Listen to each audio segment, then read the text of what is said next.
Segundo Samuel capítulo 3, durou muito tempo a guerra entre a casa de Saul e a casa de Davi. Davi se fortalecia cada vez mais, enquanto a casa de Saul se enfraquecia. Em Hebrom nasceram filhos a Davi. O primogênito foi Aminon de Ainoã, a Jezreelita. O segundo foi Quileabe de Abigail, viúva de Nabal, o Carmelita. O terceiro foi Absalão, filho de Maaca, filha de Talmai, rei de Gesur. O quarto foi Adonias, filho de Agita.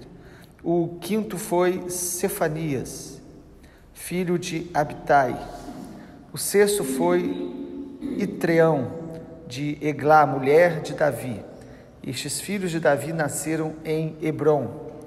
Enquanto durou a guerra entre a casa de Saul e a casa de Davi, Abner se tornava cada vez mais poderoso na casa de Saul. Saul teve uma concubina chamada Rispa, filha de Aiá. Isbosete perguntou a Abner: por que você teve relações com a concubina de meu pai? Abner ficou indignado com as palavras de Isbosete e disse: sou eu um cão a serviço de Judá? Ainda hoje sou fiel à casa de Saul, seu pai, e aos irmãos e amigos dele, e não entregarei você nas mãos de Davi. No entanto, hoje você quer me culpar por causa dessa mulher. Que Deus me castigue se eu não fizer por Davi o que o Senhor lhe prometeu, transferindo o reino da casa de Saul e estabelecendo o trono de Davi sobre Israel e sobre Judá, desde Dan até Berseba. E Isbosete não pôde nada dizer a Abner, porque tinha medo dele. Então Abner enviou mensageiros a Davi, dizendo: de quem é a terra? Faça uma aliança comigo e eu o ajudarei a fazer com que todo Israel se junte a você. Davi respondeu: muito bem, farei uma aliança com você, porém uma coisa exijo: quando vier falar comigo, você não verá a minha face, se primeiro não me trouxer Mical, filha de Saul. Davi também enviou mensageiros a Isbosete, filho de Saul, dizendo: dê-me de volta minha mulher Mical para poder casar com ela. Eu dei como pagamento 100 prepúcios de filisteus. Então Isbosete mandou tirá-la do seu marido Paltiel, filho de Laís. Seu marido a acompanhou caminhando e chorando atrás dela até Baurim. Então Abner disse a ele: agora vá e volte para casa. E ele voltou. Abner falou com os anciãos de Israel, dizendo: no passado vocês queriam que Davi reinasse sobre vocês. Façam isto agora, porque o Senhor falou a Davi, dizendo: por meio de Davi meu servo, livrarei o meu povo das mãos dos filisteus e das mãos de todos os seus inimigos. Abner falou também com a tribo de Benjamim, e então ele foi dizer a Davi em Hebrom tudo o que agradava a Israel e a toda a casa de Benjamim. Abner foi falar com Davi em Hebrom, e 20 homens estiveram com ele. Davi ofereceu um banquete a Abner e aos homens que vinham com ele. Então Abner disse a Davi: eu me levantarei e irei para juntar todo Israel ao rei, meu senhor, para fazerem aliança com o rei, e meu senhor reinará sobre tudo o que quiser. Então Davi deixou que Abner partisse e ele se foi em paz. O começo então aí do reinado de Davi, ele já reinava em Hebrom, somente sobre a tribo de Judá. Foi um começo muito conturbado, como é todo o período de mudança.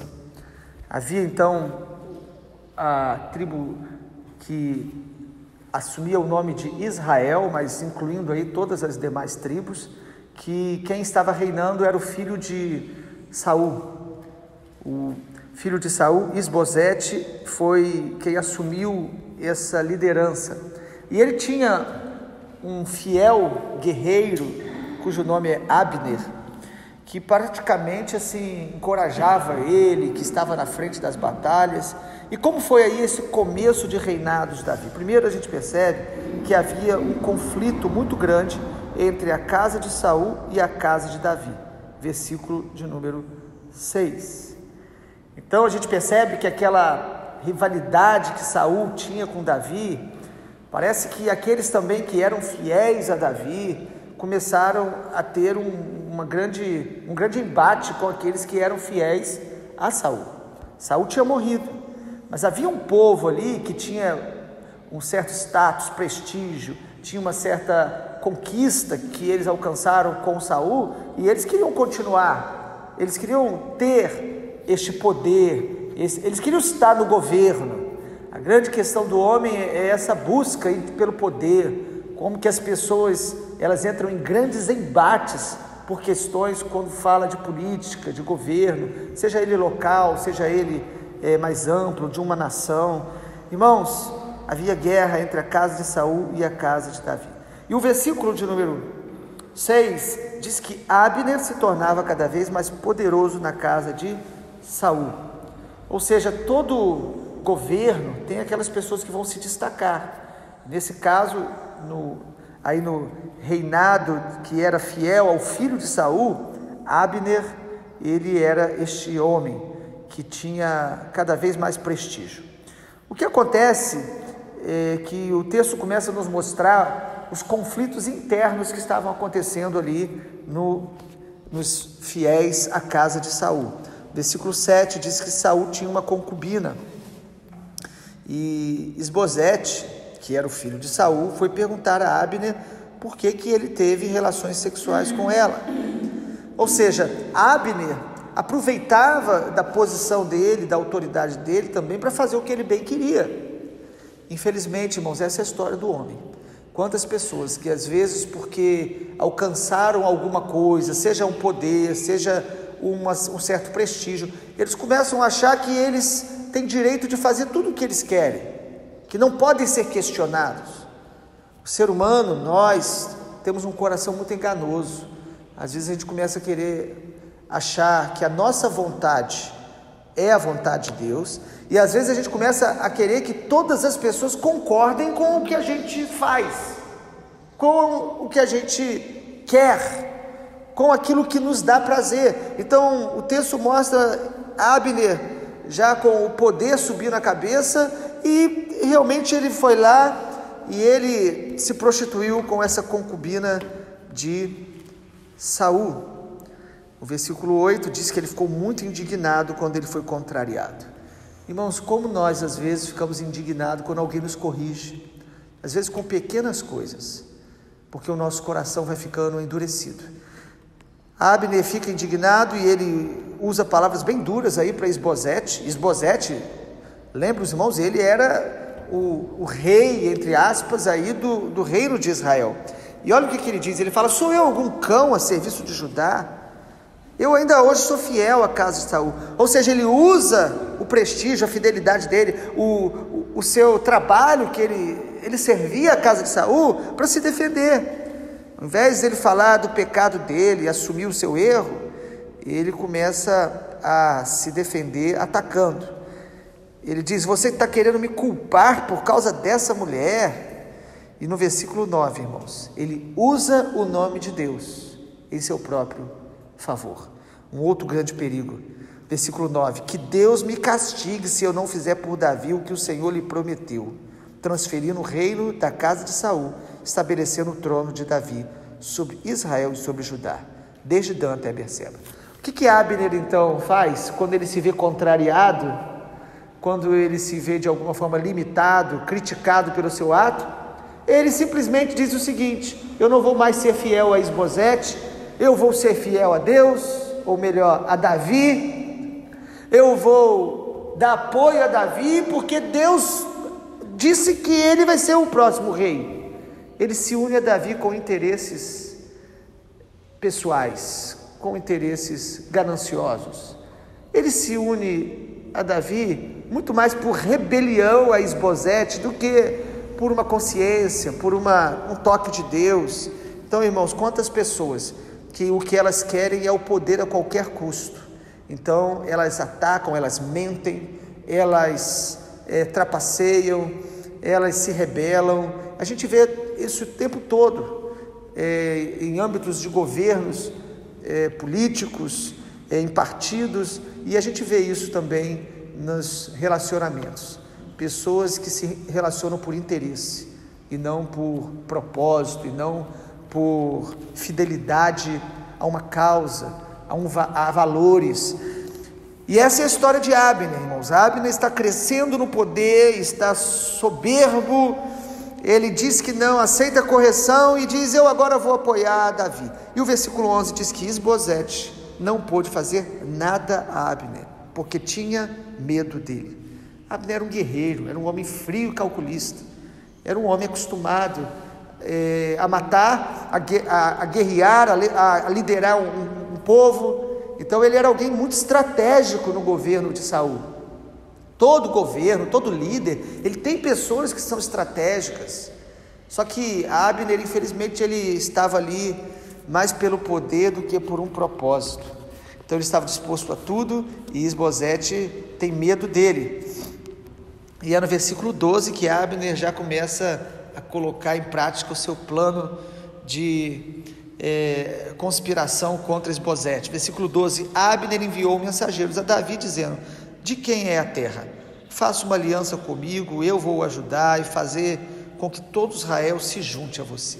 Sabe, aquela pessoa que ela sabe que ela influencia, que ela consegue juntar pessoas, e ela faz isso com interesses pessoais, muito mais por orgulho, muito mais buscando tirar vantagem de uma situação. Então, nesse tempo de transição do reino de Saul para o reino de Davi, nós vamos ver pessoas que aparecem com os interesses mais variados, para se aproximar inclusive de Davi. O plano de Deus era esse: Davi reinaria sobre toda a casa de Israel. Davi reinaria de Dan a Berseba, ou seja, todo o território de Israel, Davi seria rei. Havia uma promessa de Deus, mas sempre quando o amado Deus, ele tem promessas, ele usa pessoas, sempre nós vamos ver pessoas tentando se infiltrar com interesses escusos, interesses gananciosos, pessoais. A gente vê isso em toda a palavra de Deus e na história. E aí essa aliança então que Abner quer fazer com Davi, ele faz com a motivação totalmente corrompida, contaminada. Nós temos que perguntar ao Senhor sempre: Senhor, sonda o meu coração, mostra quais são as minhas reais motivações em tudo que eu estou fazendo. Irmãos, nós devemos orar com a motivação certa, nós devemos congregar com a motivação de glorificar a Deus, nós devemos fazer alianças, aproximar de pessoas, cultivar relacionamentos com a motivação certa, de glorificar a Deus, de crescer nessa comunhão, de cooperar para que um propósito, um projeto maior do qual Deus seja glorificado esteja realmente avançando. A nossa motivação deve ser pura em tudo que a gente faz. Não é o caso de Abner. A motivação dele é simplesmente levar vantagens. Ele percebia que o reino de Davi estava sempre vencendo com os pequenos conflitos iniciais com a casa de Saul. Ele percebia qual lado que estava para prevalecer. Então ele diz: é a hora de eu me juntar com este exército que é o exército de Davi. E é interessante aí o texto, porque mostra que Davi manda mensageiros a Isbosete, no versículo 14, e pedindo que a mulher dele, Mical, que era uma das esposas que Davi havia casado e tinha sido tirada dele, a filha de Saul, Davi agora pede para que ela seja devolvida.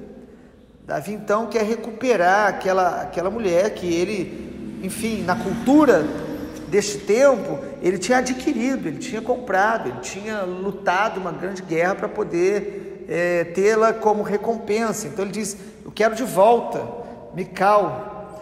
E o texto diz que ele vai e manda pedir a Isbosete, versículo 14. Perceba como que Davi, ele é leal, ele sabe respeitar autoridades. Ele podia falar com Abner, ele podia tentar conseguir isso na guerra. Ele pede a Isbosete para devolver a sua esposa. Versículo 19 diz que Isbosete mandou tirá-la do marido e devolver a Davi. E é a partir daqui, irmãos, que o Senhor fala com Davi. Versículo de número 18, o texto diz: façam isto agora, porque o Senhor falou a Davi dizendo: por meio de Davi, meu servo, livrarei o meu povo das mãos dos filisteus e das mãos de todos os inimigos. É interessante porque nesse texto é Abner que está falando, que Abner está lembrando que havia uma promessa de Deus sobre a vida de Davi, e ele usa isso, o que Deus falou para Davi, é usado por Abner para poder levar as tribos de Benjamim inicialmente, e depois as demais tribos, para Hebrom, para serem fiéis a Davi. Versículo 21, Abner disse a Davi: eu me levantarei e vou juntar todo Israel ao rei, meu senhor, para fazer aliança com o rei, e meu senhor reinará sobre tudo o que quiser. Então Davi deixou que Abner partisse, e ele se foi em paz. Abner então faz todo um trabalho de juntar o povo de Israel para se sujeitar ao reinado de Davi.